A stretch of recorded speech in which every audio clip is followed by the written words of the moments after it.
Hello, my friends. Today, I'd like to talk about the topic of lying. Think as a Noahide about lying. It must be interesting subject. So, what we are talking about? Well, lying. Everyone knows in our society that cheating and lying is a very bad behavior. Once you are caught with a lie, you have destroyed your character forever in our society. Liar is a very bad taint on our character. For example, a West Point officer in the army would never lie. Or a British gentleman, if caught by lying, he will be thrown out of the club. So lying is a very ugly and bad character.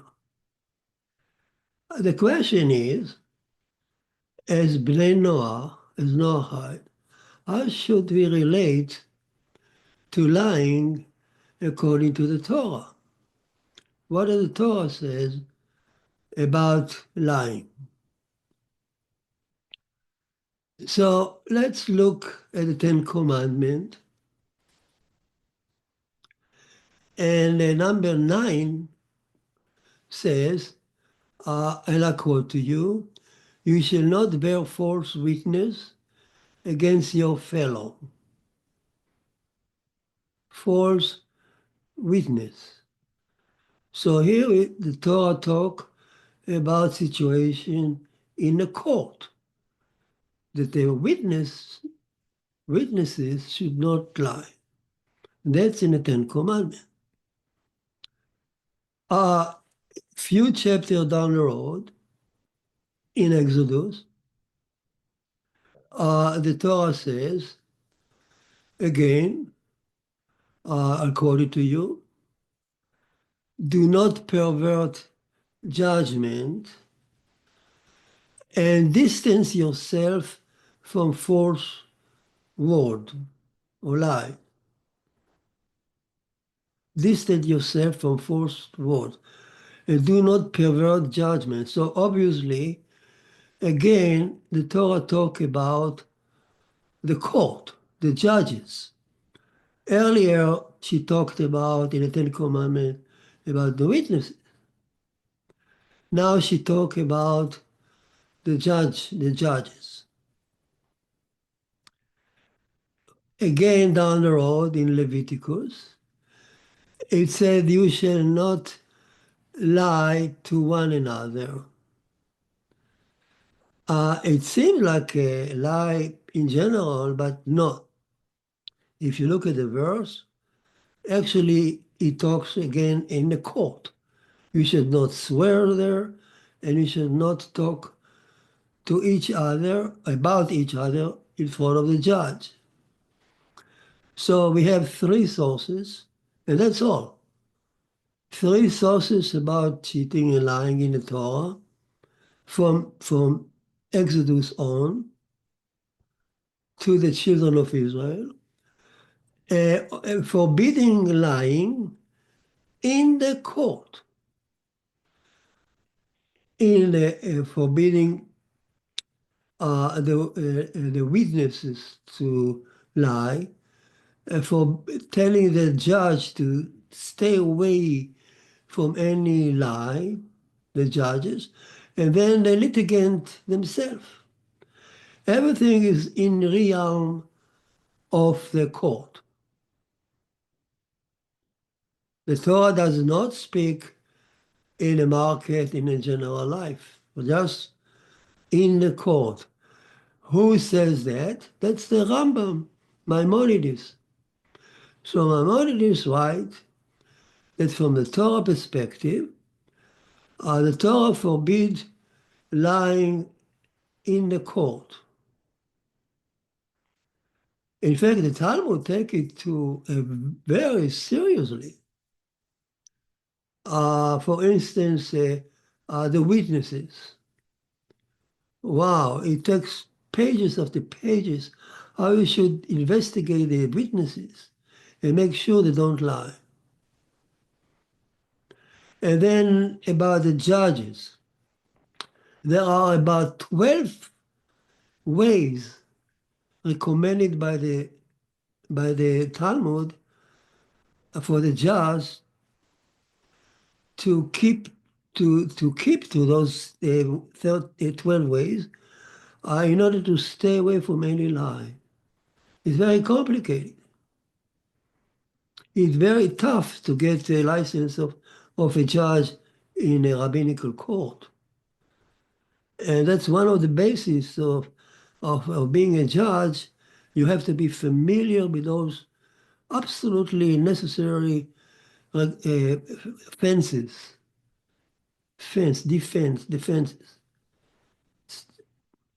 And then, of course, about the litigant. They should be investigated to be sure that what they say they are true. The selection of evidence is very strict.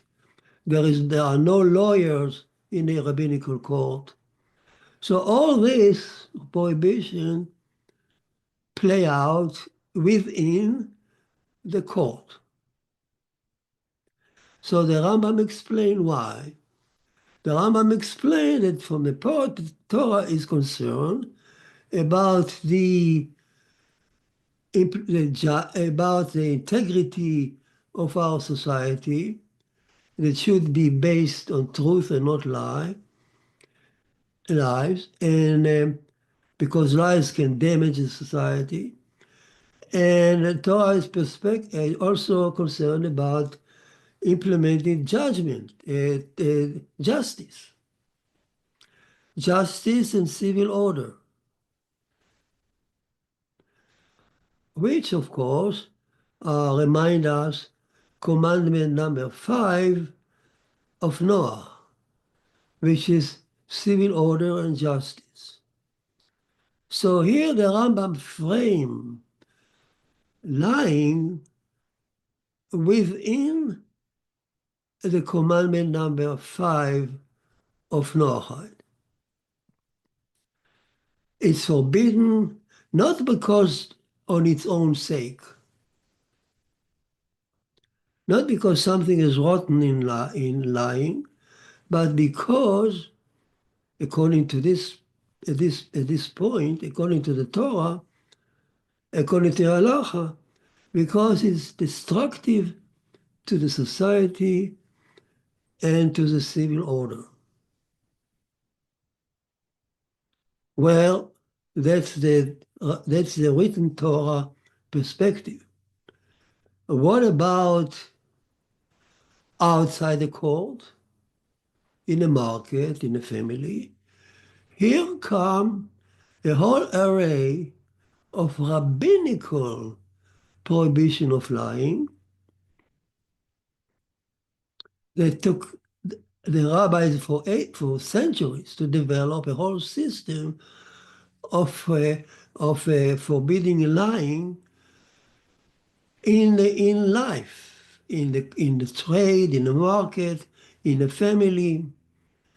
It is forbidden to cheat in the process of trading, in the process of in a family, to pretend to do something and you do something else that you don't even have not intended to.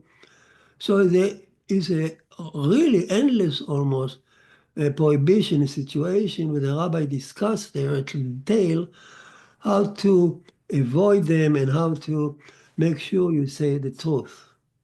It's very complicated.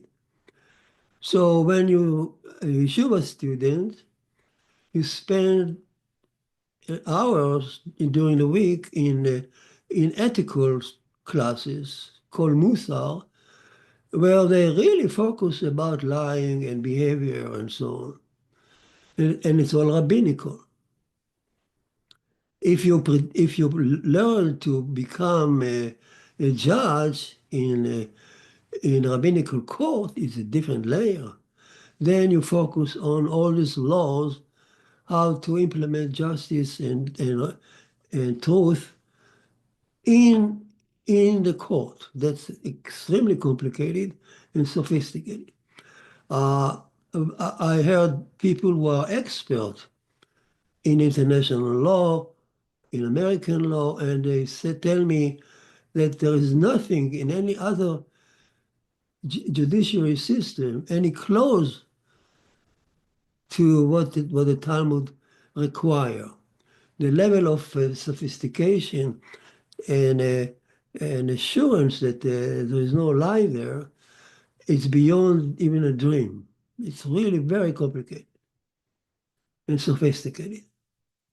So far, we have, from the Torah perspective then, if I summarize so far, from the Ten Commandments and from verses in Exodus and Leviticus, we learn from the Torah perspective only as far as the court is concerned, do not lie within a court. But outside the court is a rabbinical prohibition to assure that people will behave faithfully to each other. Now, also among them, if I may add, for instance, honesty. You should not mispresent something you sell. So if, for instance, I cut out a verse from the prophet, I cut out with scissors the word for a young lady, Alma, and I misplace it, just like that. Misplace it with the word Betula, which is a virgin. So I did cut out the original word. I replace it with another word, and here I have a whole new religion. So that's mispresentation. You cannot say that the prophet was talking about what you are talking. In today, you would have sued. You would have sued the one who does it. Okay. Now, that as far on the Ten Commandments and on Book of Exodus. So as this is as far as Israel. We have so far learned what Israel should do or should not do to prevent themselves from lying. What about Noahide? For Noahide, as we know, the Torah gave the sixth commandment, which are listed in the book of Genesis. And the book of Genesis goes from one commandment to another and talk about them. So let's see if you can learn anything about lying, cheating from the book of Genesis. If you find something, it will relate directly to Noahide. Noahide would not go straight to the Ten Commandments. You need first to be familiar with the Noahide 7. The Noahide 7 are composed of Adam 6 plus 1 that Noah added. So if you want to know how Noahide should relate to the issue of cheating, well, we need to go to the book of Genesis and see what we can learn about it. So the story of creation, chapter number 1, obviously it talks about creation. And creation, in the story there is nothing on the surface that talk about lying. But there is a famous midrash related to creation of Adam. And since Noahide used to use this midrash on their publication uh, years ago, so I'm going to repeat this midrash to you. It relates to the Adam creation in chapter 1. And the story is like this, in short. When God was planning to create Adam, he said, let us create Adam in our form, in our image. So he talked to many entities, and one of the entities he talked to was truth. He turned to truth and said, would you like me to create Adam with you? Let us make Adam together in our form, in our image. So truth says, oh, no, no, no, God. I objected. Why? Because I know that Adam will be full of lies. And I don't like it. So here comes the Midrash and says, God did not listen. And he did go on and create Adam full of lies. And he took the truth and threw it to earth. And he says to the angels, Adam will bring the truth up. He will grow the truth again into the world. In this beautiful midrash, the Adam role on earth is to find the truth and bring it forth to grow, which really relates to the topic of idolatry, which is the main theme of chapter 1. This slogan in Hebrew, the truth will grow up from earth, used to be printed on Noahide publications. So we learn something from chapter 1. What about the story of Eden? Can we learn anything about lying and cheating from the story of Eden? Well, wow. What does the serpent do if not lying and cheating? The serpent, who was both naked and cunning, smart, and he knew how to lure the woman. We didn't hear God warning directly. So it approached the woman and say, "Wow, have you have you not? God did not. Have God really told you not to touch the tree, so that if you try it, if you touch it, you will die? Has God really told you that? Don't be fooled. If you touch the tree, nothing will happen to you."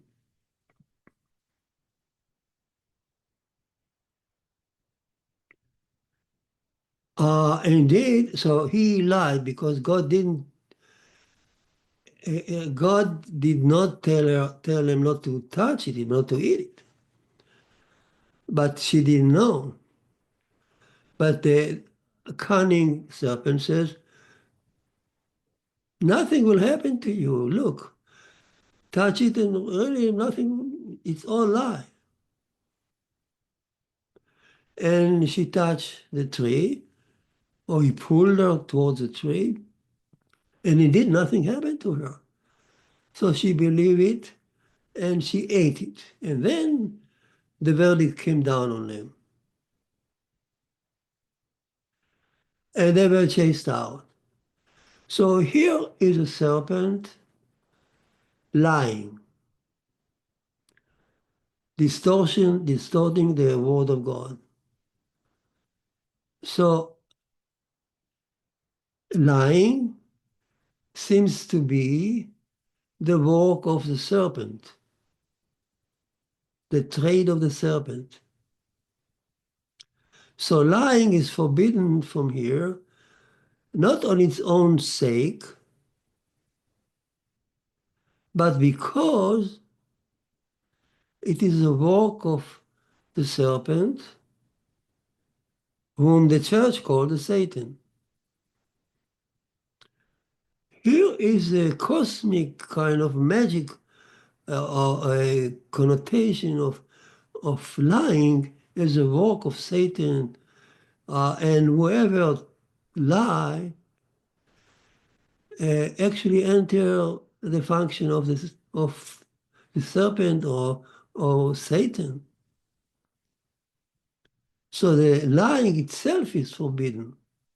It's distortion of the truth. It's against God. It's a power against God, which is a theology of the church. But on the other hand, the truth is that you can actually turn around and analyze the serpent words, and the lie, it's not the lie itself that is the work of the serpent, but the serpent used the lie to damage the people, to damage Adam and Eve, to lure them into sin. So the serpent, the lying is only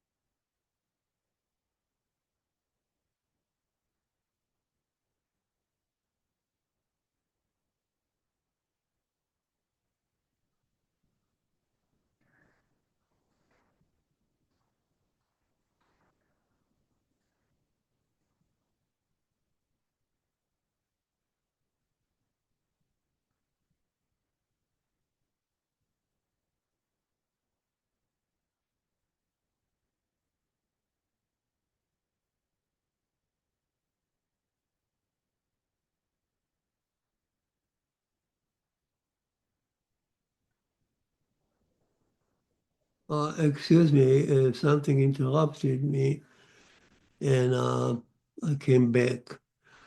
Uh, some telephone or whatever. Again, you can say that what's wrong with the serpent is to use lie to damage. And that's what's forbidden. That's the work of the serpent, not the lie itself. So there are two opinions here.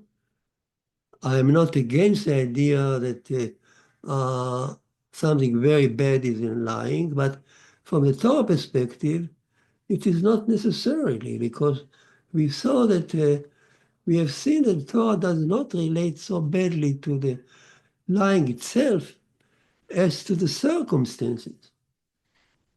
In a court, you shouldn't lie. From a rabbinical point of view, we added also to regular life. But nobody there says anything about Satan or serpent. So let's move on. We are trying, again to remind you, we are trying to derive all kind of information or ideas about lying from the book of Genesis. So we as Bnei Noach can think better about what lying does for us, why it's forbidden. So they were expelled from Eden as we move on in the story. And as they were expelled, God gave him also 6 commandments: idolatry, adultery, bloodshed, theft, injustice, and blasphemy. 6 commandments of Adam to abide on earth. This, if they abide by those 6 commandments, they will live, thrive, and live happily on earth as far as possible. But the serpent too came down on earth and entered their heart. So when the serpent entered their heart, it functioned as Yetzer Hara, as a bad drive, and continue his job, what he did in Eden. He continues saying to people, fool, don't be afraid. Nothing will happen to you. If you lust, if you want, take the opportunity. Nothing will happen to you. Do you like a big house? You like a big car? You like a success? You like to enjoy life? This is your opportunity. And if you violate something that in the Bible, forget about it. It's not for real. That's what the serpent did. So behind any sin is a serpent driving us to commit that sin. And our job in life, in humanity and history, is to overcome that serpent in our heart and to correct the mistake we had in Eden and abide by God's commandment. And then we will thrive. So again, we saw from chapter 1 some ideas about lying, that one day mankind will find the truth. From the story of Eden, we learn that lying is a work of is a tool that the serpent used to allure us to sin. Interestingly, chapter 2, the story of Eden, is about idolatry, sexual promiscuity. No wonder it's connected to cheating and cheating and lying. In our colloquial word, we use cheating to cheat your husband.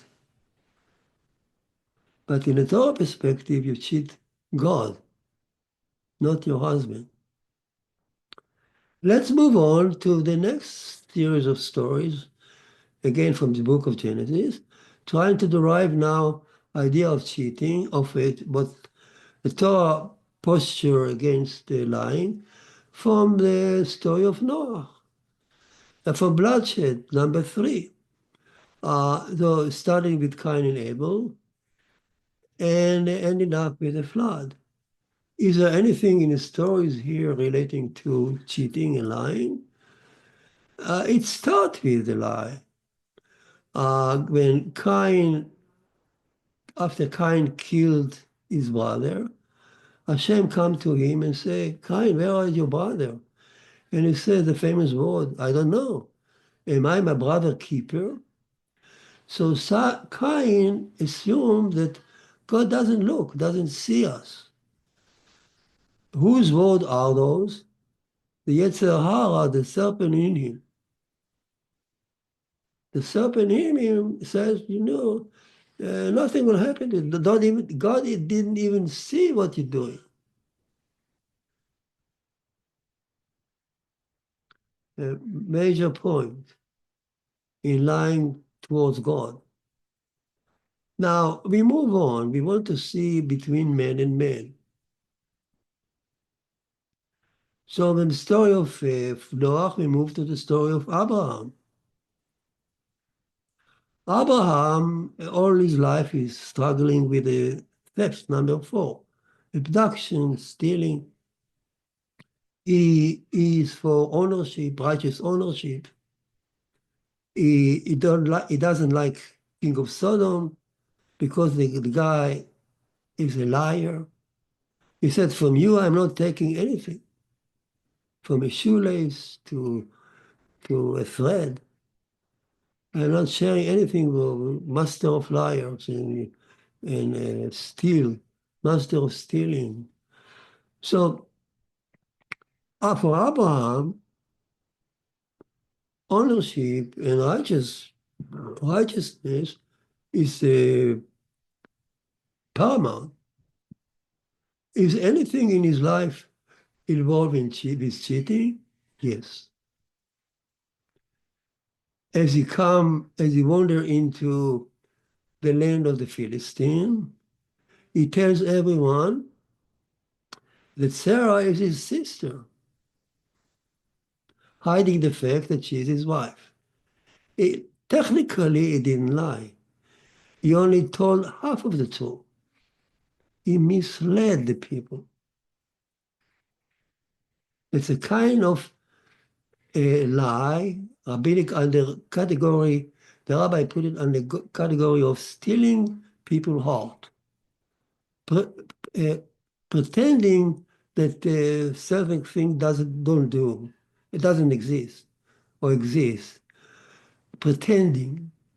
So he pretended that she is his sister. Of course, he did it for good reason, because otherwise they would have killed him and abduct Sarah. Anyhow, they did abduct Sarah. And you know the rest of the story. Hashem wanted to kill him for that. But the point here I want to mention that here the case that Abraham allowed himself to say, not to say the full truth for a good reason. So Rabbi deducted from here that generally, of course, you shouldn't do that. You should not hide any part of the truth in trading, in dealing with family or from the court. But when it comes to a good reason, like saving life, you don't have to tell the full truth.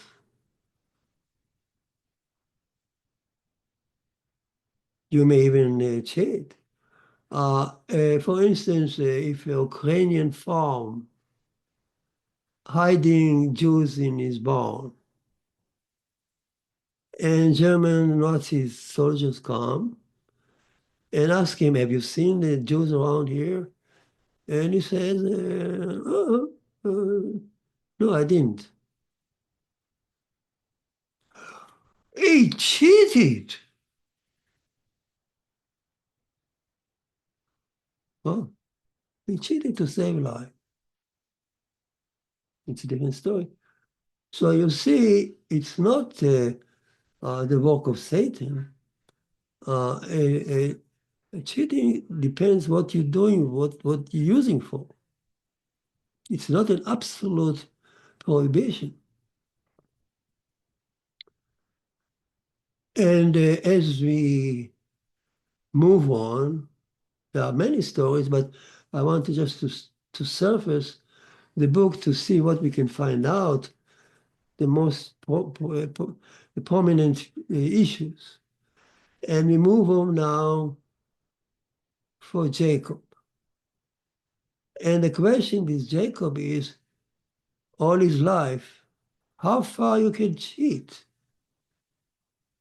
for a good reason. To bring, for instance, how much you can cheat to bring out the truth, what you deserve. That's the primordial question of his life.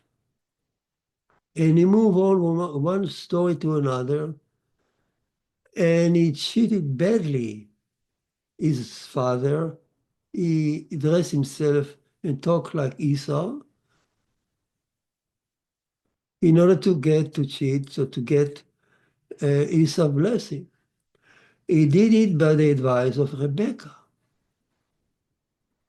And Rebecca, his mother, for her, finding out the truth and justice is more important, is paramount, is more important than cheating. One can cheat in order to bring the truth out. So not only you need to deserve civil order and justice, number 5, but you even can cheat and discuss to achieve that, according to Rebecca. But it must be a good reason in order to override the prohibition not to present yourself as somebody else. In case of Jacob, it was obvious. He needed to get the blessing of Abraham. In the case of the Ukrainian farm, it's obvious you can cheat in order to save the people behind you. And for the issues of civil order and justice, sometimes you have no choice. When King Solomon sat on the throne and told the two mothers, I'm going to cut your son to 2 halves and give one half to you and one half to you because you debate. Each one asking, saying, is my wife, my son. So the real mother, the false mother says, oh, go ahead and cut it. She will not get it and I won't get it. I don't care. Cut the boy. And the real mother said, the other mother said, no, give it to her as long as he is alive. So King Solomon said, give the child to her, to this mother. She is his mother. Now, obviously, he cheated them. He won't tell his soldiers to cut the boy into 2. But he tricked the mother. So you can trick the mother in order to bring out a major truth, and so on. Again, the point is that cheating by itself should not be regarded as satanic, filthy, something rotten that taints your character for life. It depends what you do, what was the purpose of that. If Israeli intelligence agent dress themselves as Arab terrorists and go into Gaza strips, risking their lives, and present themselves as Arabs in order to find some intelligent information, they cheat. Well, they cheat to save life.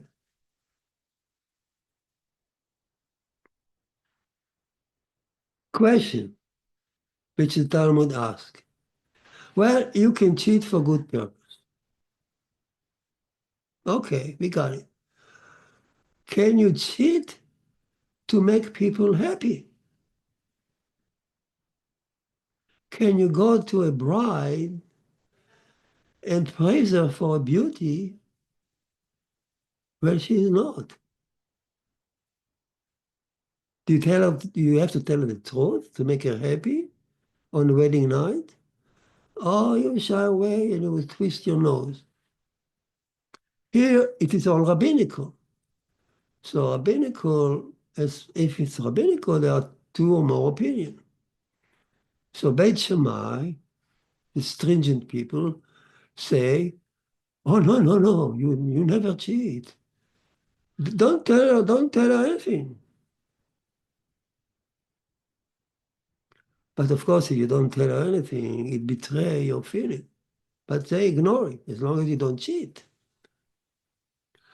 Beit Hillel, whom we follow, says, oh God, You come to this bride and you praise her. You say, I never seen a bride so beautiful like you. And that's the halacha. So you cheat to make people happy. Of course, all it should be taken in a context. And it's not you cheat for your own ego or to trip or to trip somebody or to take advantage of somebody or to cause damage. No. But sometimes cheating, lying help.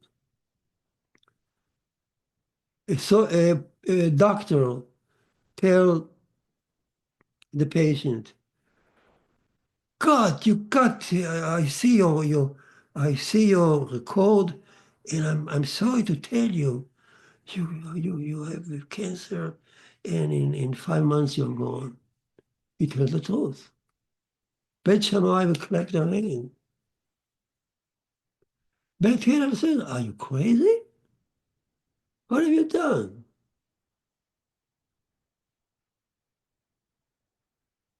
You don't tell the truth, the full truth.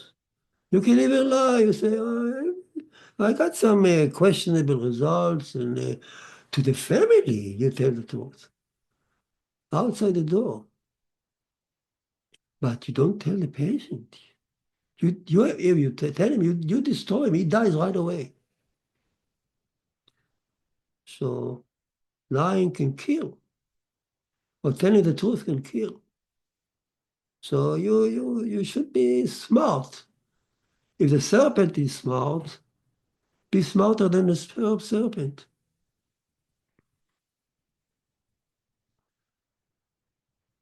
So Jacob, we are in Jacob's life. All his life revolved around seeking justice and civil order. Finally, he ended up, of course, he argued he's cheated by his father-in-law. He cheated back. His father-in-law cheating with his daughter and then with compensation. But Jacob cheated back to bring out the truth. So he always follows up to a point Rebecca advised. Truth is more important than just cheating. Sometimes you need to cheat to get your truth. He learned the lesson and finally he come up to another level where his name changes from Jacob to Israel. Israel doesn't do what Jacob does. But then Jacob end up in a city of Shem. A story of Dinah follow him. He is abducted by the son of the mayor of the city, raped, and still held by him. Raped, tortured. The Torah says she was tortured. And then he comes as nothing happened. Seeking settlement, his father. That's not the right response. And the son of Jacob, Simon and Levi, cheat back. You know the story. Circumcise and yeah, it will be okay. And when they circumcise themselves, the city of Hebron, of Shem, Simon and Levite come and kill them all. Wow, they cheated. Here is a cheating done for vengeance, I don't know, they cheat back to achieve justice. They took Dinah back. And Jacob is not happy with that, as you know. But the point here, they were killed. The city of Hebron, the Talmud says, or Ramban says, that why were all the people killed? because it disobeyed the civil order and justice that part of Noah laws. And if you do that, you deserve death. That's the technical explanation why they allow themselves to kill all the people. So again, what we see here, that the book of Genesis frame cheating on many levels, but mainly with Jacob. As he goes through his life fighting for truth to come out against Esau, against the father-in-law, against the city, the mayor. So everybody tried to cheat him and he cheat back. So it is central to his life and central to civil order and justice. So here we have beautiful parallelism. Genesis present lying mainly within Jacob, number 5, a story that around Adam, number 5, civil order and justice, and the Rambam trying to explain the Ten Commandments and the Leviticus also in the realm of civil order and justice. So you see the parallelism. So here we have an example of a commandment, should not lie, that was first presented to Adam and Eve and down to Noah, down to Jacob and Abraham. They all were all Noahide. So first presented on the level of Book of Genesis, and then repeated to Israel, but only especially in the realm of the number 5, civil order and justice. So the rule is if a commandment is repeated twice, it relates to both. So both Israel and Noahide should concur when thinking about justice, about lying and what it does for us. I didn't touch all kind of midrash and theories that cheating destroy our soul and our character. I leave it alone. I want to talk about the halacha, how we should think really from the perspective of the Torah. Now, we ended up um, with the Noahide and Israel concurring. They traveled together towards the Sabbath in history. And what they do, as we said, it started our class by saying they need to lift up the truth from the ground. When God created Adam, he threw the truth down to earth, and he says to the angels, Adam will take the truth and grow it. If I cannot think about a better metaphor what Noahide and Israel do together in history from now on, bringing the truth out from downtrodden on earth to flourish, and the truth will fill the earth. Jeremiah said, God is my shelter, my rock and shelter. To you all the nations will come and say, it is only a lie that we inherited from our forefather. it's vanity without any merit. To you, all nations will come and say, it's only whatever we inherited from our parents and forefathers is a lie. And it is vanity without any merit.